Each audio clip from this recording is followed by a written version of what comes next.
Welcome to Acer media. బంగాళాఖాతంలో ఏర్పడిన తీవ్ర అల్పపీడనం ప్రభావంతో వైఎస్ఆర్ జిల్లా జమ్మలమడుగులో జోరు వాన కురుస్తుంది. మంగళవారం రాత్రి నుంచి మొదలై బుధవారం మధ్యాహ్నం వరకు వాన కురుస్తూనే ఉంది. ఇవాళ ఉదయం ఓ మోస్తారు వర్షం కురవడంతో జనజీవనం స్తంభించింది.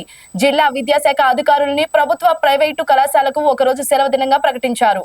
వైఎస్ఆర్ జిల్లాలోని గండికోట జలాశయం నుంచి మైలవరానికి అధికారులు నీటిని విడుదల చేశారు.